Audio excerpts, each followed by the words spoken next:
vous savez, vous êtes en terrain inconnu. Comme vous le savez, le livre est adapté par l'auteur lui-même, qui sera avec nous ce soir.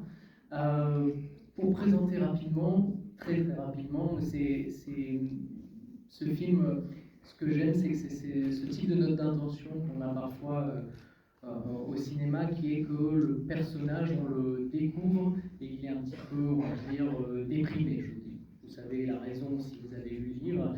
Et tout le film sera d'accompagner ce personnage vers un sourire, ou en tout cas un état d'humeur un peu plus positif. Et c'est toujours une note d'intention passionnante pour un auteur ou un réalisateur, parce que c'est venir prendre un spectateur qui serait peut-être un petit peu lui-même déprimé, et on le sait dans l'actualité actuelle, il y a des raisons pour ça, et d'essayer de lui arracher un sourire, et essayer de lui faire oublier peut-être pendant 1 heure et demie les choses du quotidien.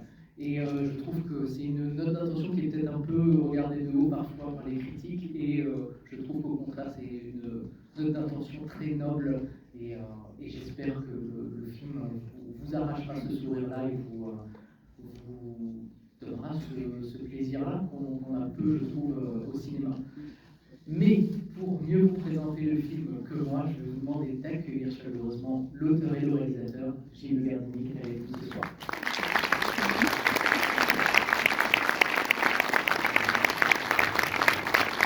Bonsoir.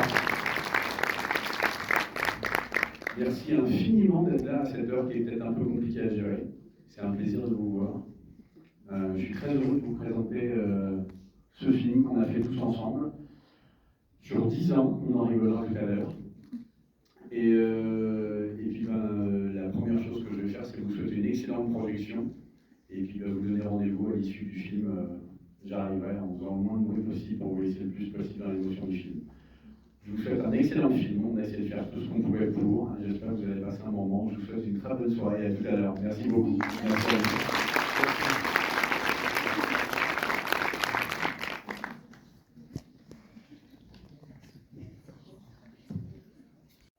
Paris and all that jazz. Demander d'accueillir le réalisateur avec nous, j'espère. Et le réalisateur,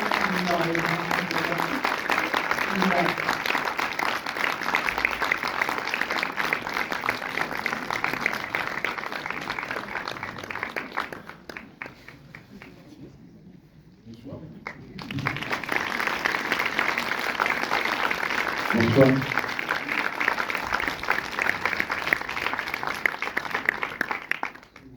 Comment allez-vous? Est-ce que vous avez passé un bon moment? Qu'est-ce que vous leur avez dit pour qu'ils partent en courant comme ça? Vous avez faim peut-être? Je suis un garçon gentil. Merci madame, merci beaucoup. Bonne soirée. Bon appétit. Au revoir monsieur, vous allez manger quoi?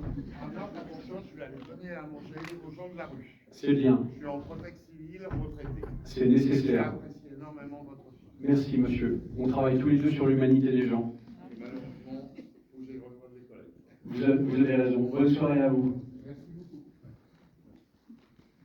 peut-être. Eh ben, on va rester entre nous. Est-ce que je pose la première question? Est-ce qu'on laisse poser la première question? Vous connaissez peut-être? Mais j'ai un micro, je suis plus égoïste. Est-ce que je peux me permettre d'abord de vous poser à vous une question? 3 même. Qui a lu le roman? Qui n'a pas lu le roman? Ah oui, génial! Alors ceux qui n'ont pas lu le roman, est-ce que vous saviez ce que vous veniez voir? Vous êtes venu pour qui? Pour John? Pour Fanny? Pour Philippe et la bande-annonce. Ah ben alors, on va faire un truc Fanny, Philippe. Alors, Fanny, c'est compliqué, mais est-ce que je vous demande d'accueillir chaleureusement Monsieur Philippe Basse, s'il vous plaît?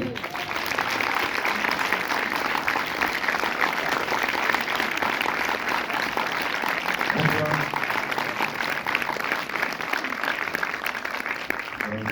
Tout va bien? Ça va très bien, Philippe. Parce que j'ai des amis ici. Mais je suis ravi que vous soyez là, enfin ceux qui sont restés. Je suis content que vous soyez là.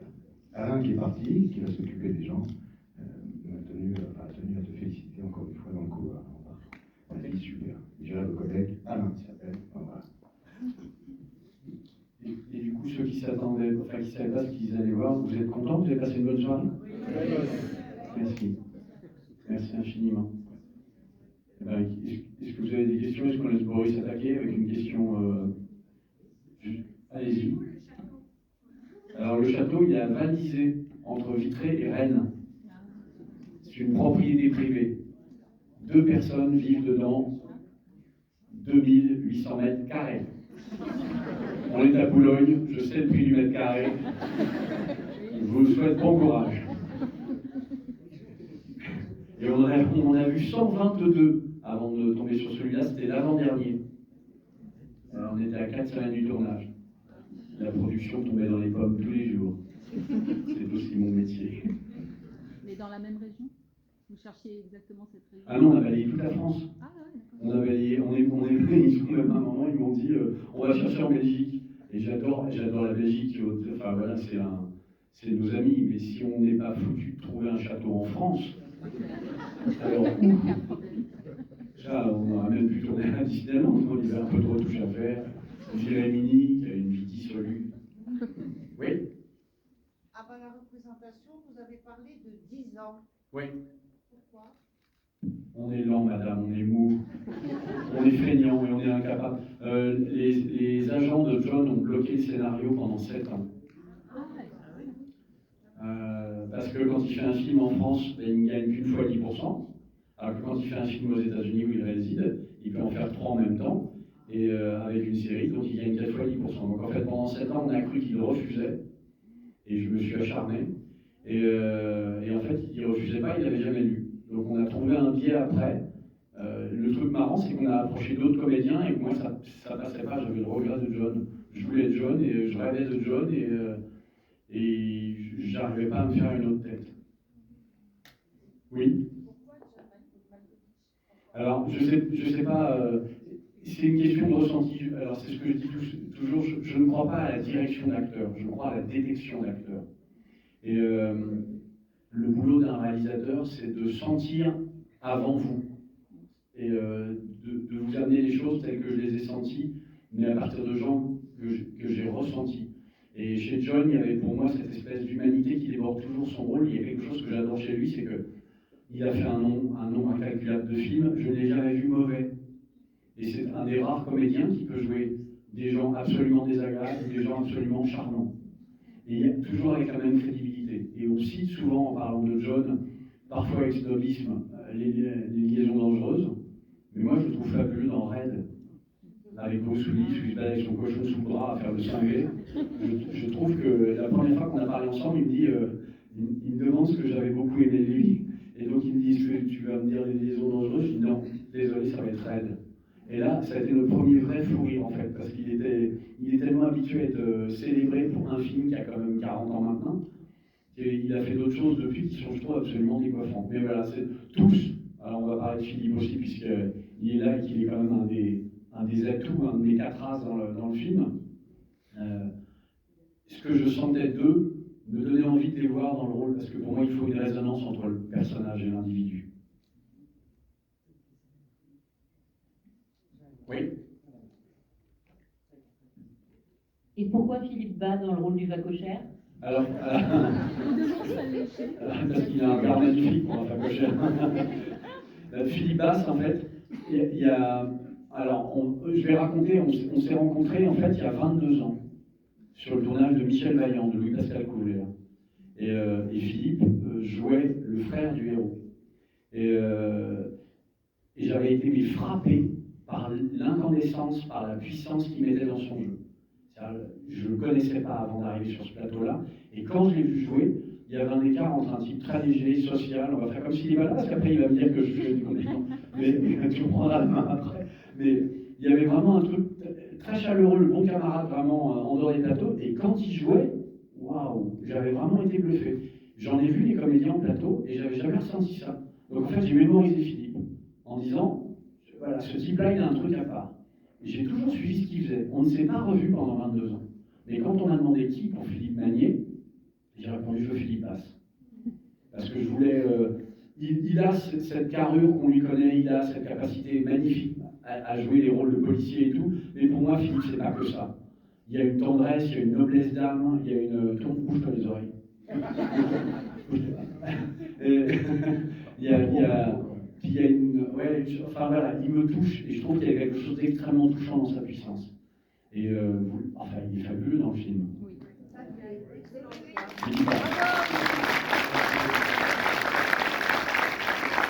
J'espère que vous avez bien gardé parce que je suis flic quand même un peu. J'ai gardé quelques réflexes. Bon, très bien à la garde de vue. Justement, c'était pas un rôle de La casting. question c'est pourquoi ce titre? Alors, attendez, c'était une question pour Philippe qui était là. Je vous en prie, madame, vous avez commencé avant. Je reviens à vous après. Je disais justement, pour une fois, c'était pas un rôle de casse-cou et Tout à fait. Et en fait, Je ne sais pas si on vous avez entendu. Madame demande pourquoi Philippe réussit à être à la fois beau et intelligent. Oui. Moi aussi, je suis tout à fait d'accord, mais c'était pas ma question. En fait, madame me demandait si c'était un rôle qui était relativement différent de ce que j'ai fait. De casse-cou, des cascades que tu fais des. Voilà, c'est ça. Enfin, j'essaye, j'ai la chance de faire ça. Mais disons qu'en fait, ce rôle, il faut savoir que pour un acteur, c'est vraiment un cadeau, ce type de personnage, dans une histoire comme celle-ci. Un beau personnage, certes, formidable, mais il faut qu'il y ait l'histoire qui aille avec. Et rien que, bon, ce casting, je vous dis, voilà, je ne te bouge pas les oreilles, mais quand on voit ce casting-là, on comprend que ce sont des gens, c'est pas des gens, ils n'ont pas besoin de. Ils savent pourquoi ils tournent. Quand John Malkovich accepte de participer à une aventure comme ça, c'est que cette histoire était belle. Donc, comme vous avez pu le voir, on est touché, enfin, je l'espère, on est touché par ce qu'il y a derrière toutes les émotions qu'on ressent, tout le message du film. Et donc, à ce titre, moi, quand j'ai vu, c'est vrai que j'étais ravi que tu te souviennes de moi, c'était formidable pour moi. J'ai reçu ce scénario, j'ai trouvé l'histoire super, le rôle formidable. Et c'était vraiment un cadeau parce que on a la chance de pouvoir interpréter des choses différentes, mais en fait, il y a un peu que nous qui sommes au courant de ce qu'on peut faire. En tout cas, on sent qu'on a un potentiel. Et parfois, on a la chance de pouvoir déchirer un peu cette enveloppe qu'on a, et grâce à des histoires comme celle-ci. Donc, c'est aussi une histoire de rencontre. Et donc voilà, j'ai vraiment eu de la chance et c'était très plaisant, très agréable de tourner avec John, avec cette équipe et d'être sous la direction de Gilles. J'en profite, c'est quand même un premier film, et un premier film comme ça, c'est quand même extraordinaire, je trouve. Voilà. Voilà.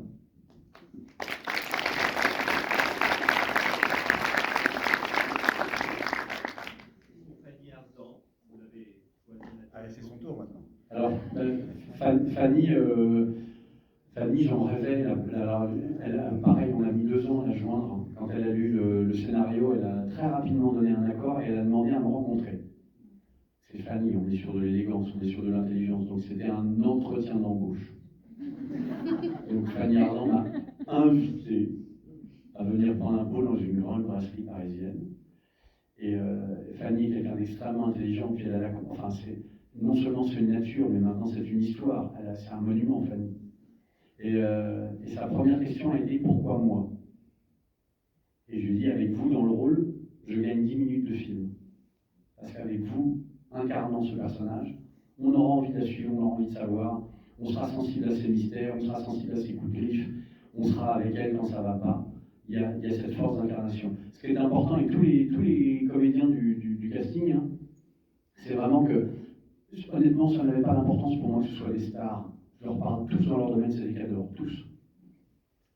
Ça n'avait pas d'importance pour moi. Moi, les cadres qui me lisent le savent, je n'attache uniquement qu'à ce qui est humain.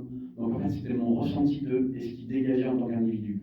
Et j'ai compris, en ayant la chance de les voir jouer de près, que c'est en fait cette aptitude à transmettre le sentiment qui fait d'eux des stars. Mais stars, c'est la conséquence de leur nature. Et du coup, Fanny, elle avait ça. Elle est juste... voilà, elle est impériale, elle est bouleversante, c'est Fanny. C'est la classe. Ah oui, la classe, oui. Le chat, c'était pas la même chose. Il m'a pas convoqué pour un entretien d'embauche. Ça serait pas bien passé.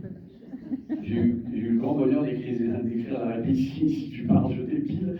Et cette bête, on a tous rêvé d'épiler un moment parce qu'elle faisait ce qu'elle voulait en fait. On ne dresse pas un chat. Quand vous tournez avec un chat, c'était un personnage important pour moi parce que c'est le premier à se rendre compte qu'il y a quelqu'un de nouveau. C'est le premier à regarder, à nouer un lien avec Andrew finalement.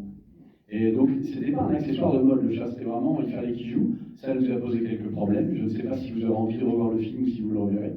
Mais dans la scène où, en fait, quand Andrew Blake arrive, donc John arrive dans la cuisine et se présente donc à Emily, Odile, quand elle lui dit « Vous pouvez m'appeler Madame Odile ». Si vous avez l'occasion de revoir le film, je voudrais vous raconter quelque chose.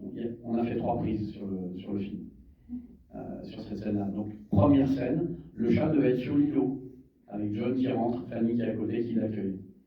Le chat est assis et doit regarder John. Ok, c'est pas très compliqué. John est parfait. Emily est parfaite. Le chat se barre.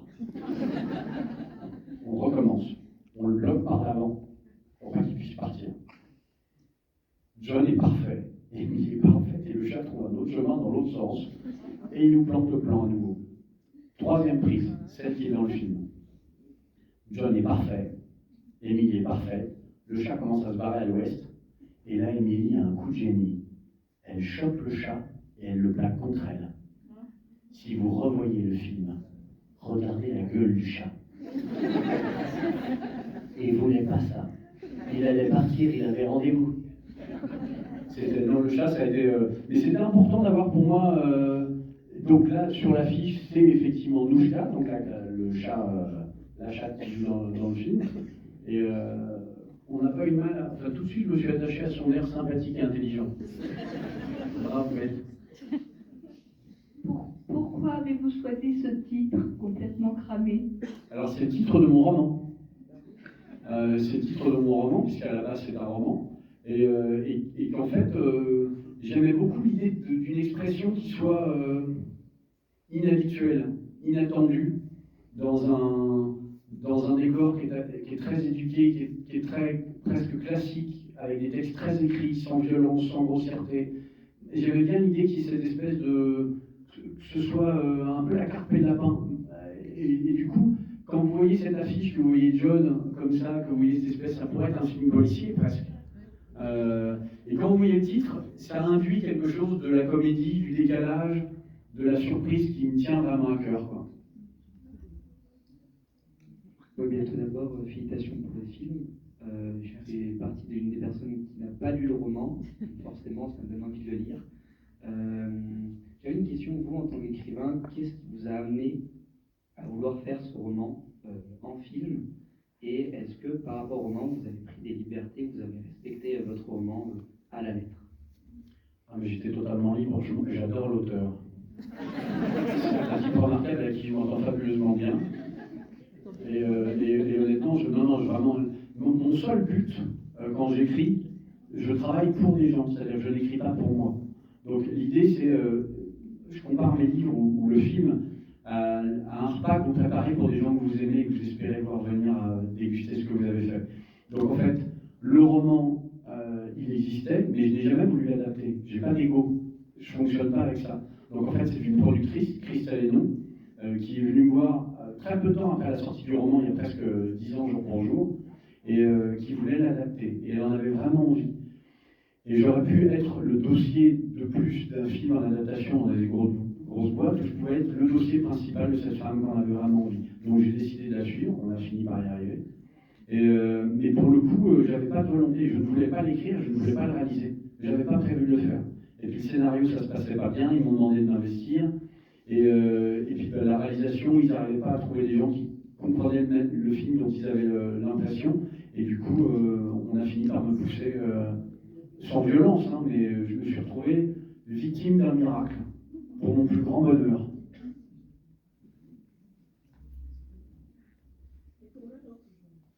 Tant mieux, c'est gentil. Parce qu'à la base, on travaille tous pour vous. Moi, je ne fais pas partie de ces auteurs qui écrivent pour eux et je ne fais pas partie de ces réalisateurs qui réalisent pour eux. J'espère que vous passez un bon moment. Stéphane, vous avez une question? Je connais tous les noms des spectateurs en fait. J'en ai une deuxième. Je fais partie des 4 qui ont lu le livre et tous les autres. C'est moi une question finalement une crainte que j'avais quand je suis venue. J'ai adoré ce bouquin quand je l'ai lu parce que il fait partie de ces livres qui réussissent à faire passer beaucoup d'émotions. Et merci. Ma crainte, c'était que ça se perde dans le film. Et du coup, j'ai adoré parce que je trouve que vous avez réussi à le faire repasser. les moments humoristiques, les moments qui étaient beaucoup plus dans l'émotion. Et je trouve que c'est rare de réussir à faire passer un livre à l'écran. Les personnages, je les trouve... c'est magique en fait, parce que c'est vraiment tel qu'on se les représente. Donc voilà, je voulais juste vous dire merci beaucoup, Merci, parce que merci. c'est génial quand on réussit à être aussi content avec le film que ce qu'on a éprouvé pour le... Merci madame, c'est un vrai compliment. C'était l'enjeu pour moi, que vous sortiez du film dans le même état que du roman. Et je ne pouvais pas garder 495 pages à l'image, l'idée c'était pas de faire une transposition. Et l'idée c'était vraiment, en plus, quand j'écris, je m'appuie sur vos sentiments grâce aux miens. C'est-à-dire qu'en fait je vous fais réagir à votre histoire, à votre passé, à votre ressenti, avec ce que moi je propose. Mais là la fonction est différente. Je filme des humanités.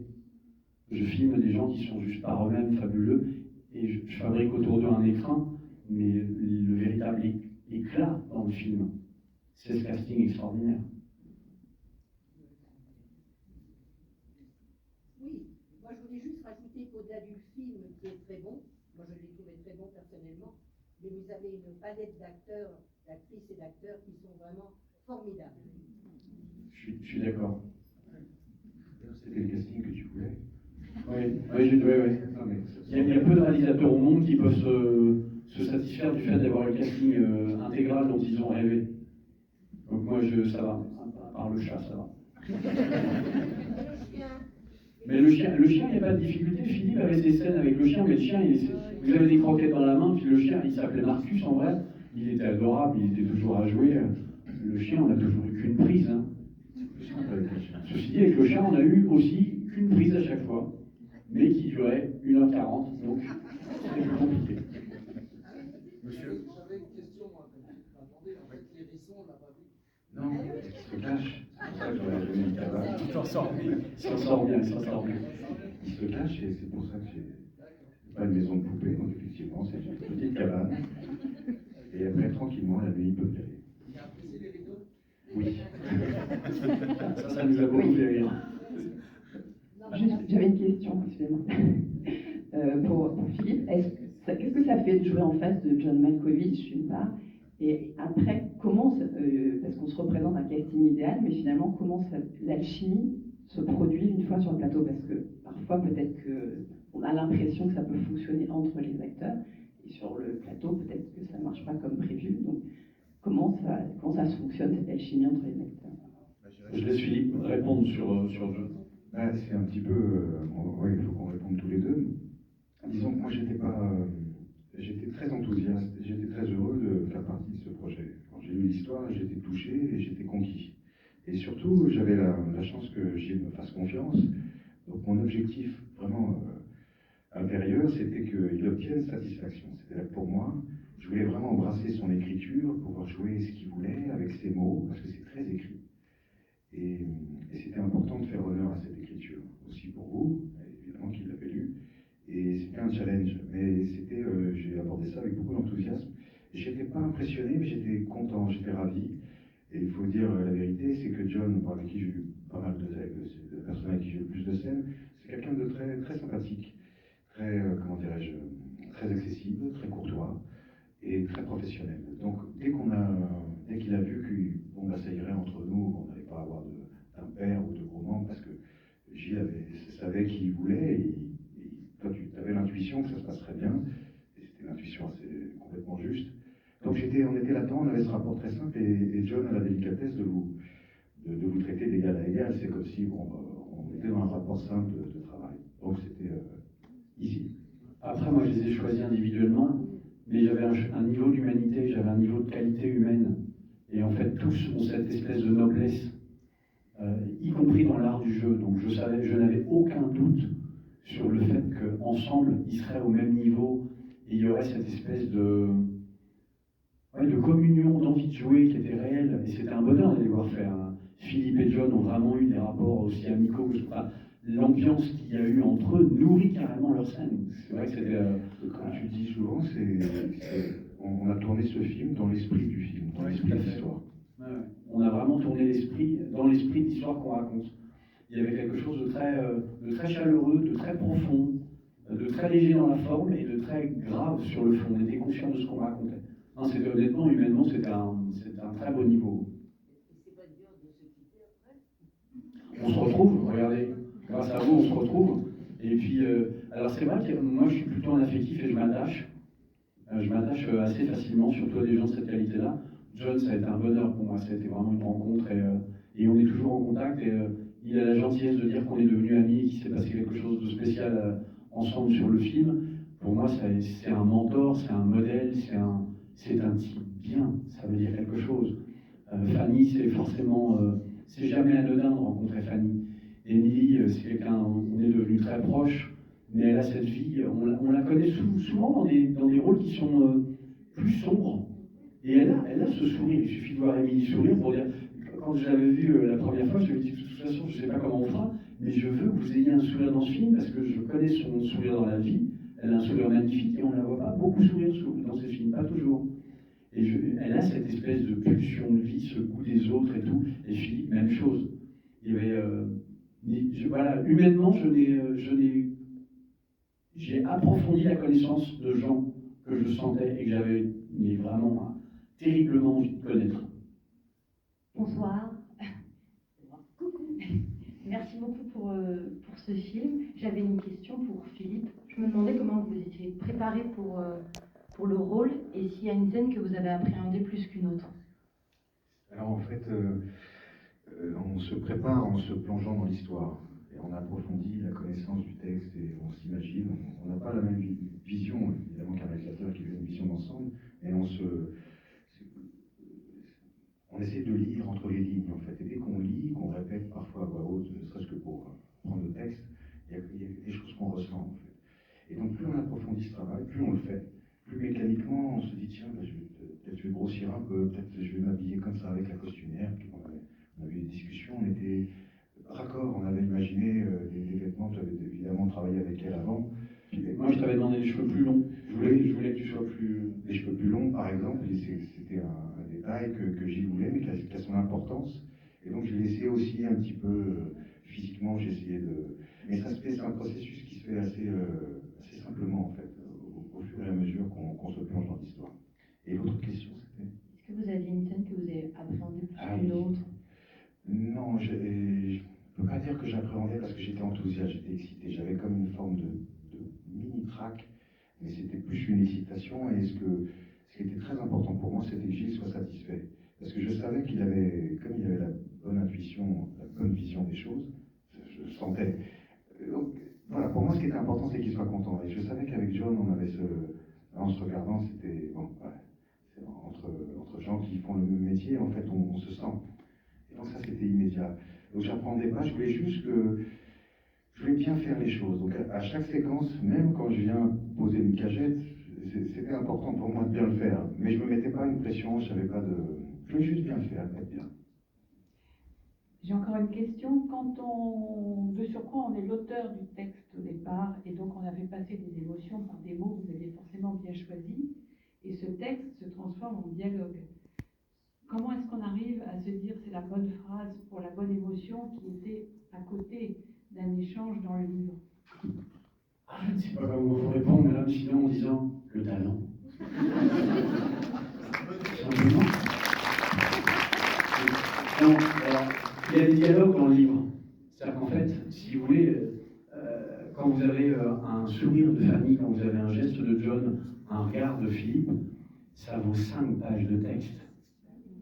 Donc en fait, les dialogues sont les dialogues, et après, je reste fidèle à l'émotion, mais c'est à l'instinct que vous devez faire ça. Quand je ne suis pas un horloger, quand je construis un roman ou un scénario, ça, je ne me dis pas là, on doit faire ça, c'est pas... Ma fonction n'est pas de faire un tour à une aiguille, c'est de vous amener sur une suite de sentiments qui peuvent vous rappeler ce qu'est la vie, c'est-à-dire le côté inattendu, ce qu'on subit, ce qu'on regrette, ce qu'on sauve, ce qu'on ne sauve pas, la vie.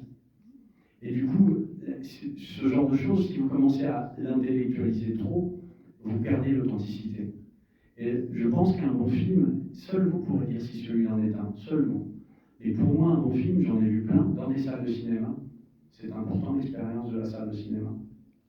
C'est quand vous avez l'illusion de vivre avec eux au moment où ça se passe. Et là, il se passe quelque chose. On va prendre encore une ou deux questions si vous voulez, juste pour le. Parce qu'après, peut-être. Alors là, il n'y a pas de livre à dédicacer, puisque vous êtes deux à l'avoir lu, c'est pas grave. Ah, quelle douleur!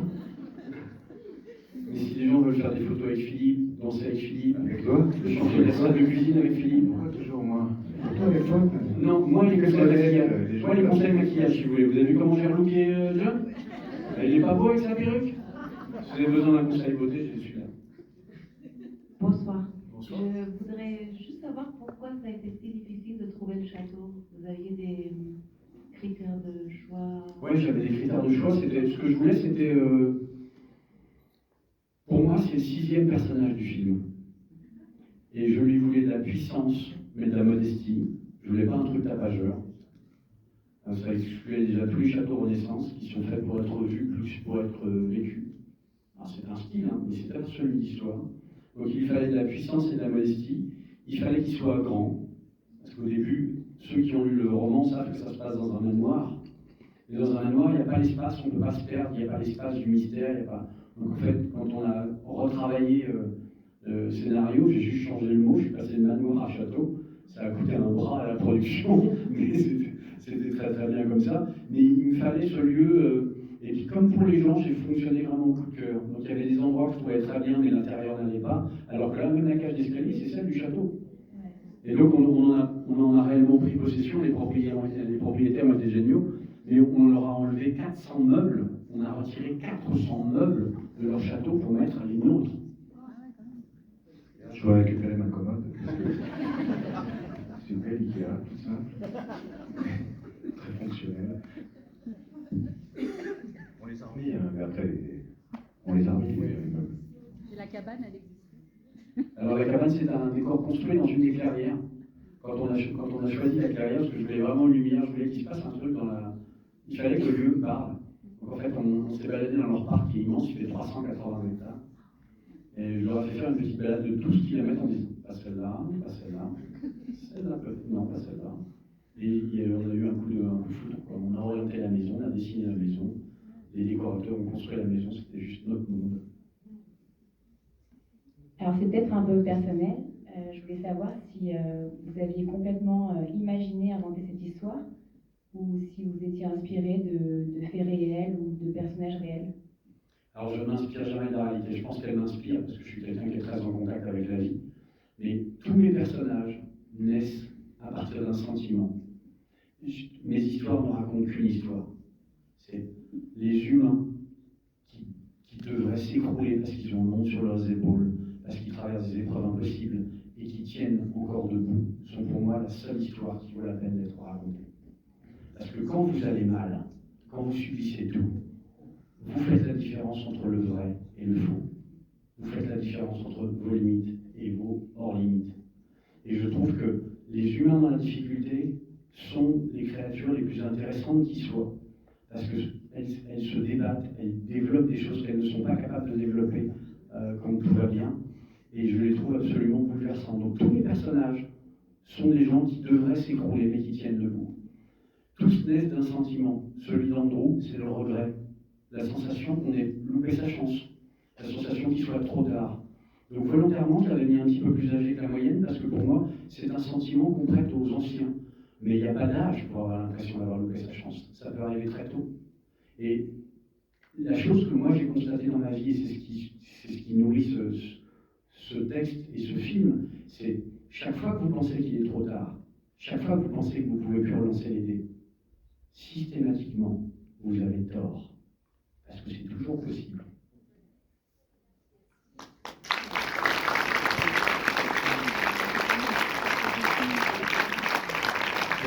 On va prendre une dernière question, s'il vous plaît, et puis après, si les gens veulent danser avec Philippe. Je sais que vous en... Laissez pas. Pas de dernière question, tout va bien? Si Je voulais savoir si Philippe avait découvert John Malkovich avec sa perruque au moment de la scène ou s'il l'avait vu avant. Ah oui, je l'avais vu un petit peu avant pour quelques séquences évidemment, mais je l'ai pas vu. Non, j'ai pas vu sa préparation. Je l'ai vu. D'ailleurs, qui a mis du rouge à lèvres John Malkovich? C'est moi qui ai mis le rouge à lèvres à John. C'est pas une maquilleuse. Parce que je voulais pas un maquilleur professionnel, je voulais pas une femme, parce que vous savez faire ça parfaitement. Et là, à cet endroit-là, j'avais besoin de faire du boulot de gorée. Je suis extrêmement compétent.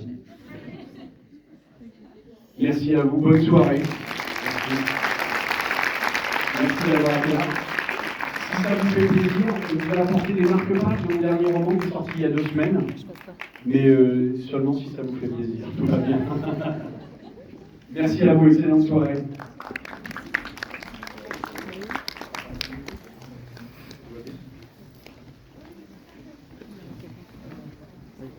Non, il y a quelqu'un qui connaît.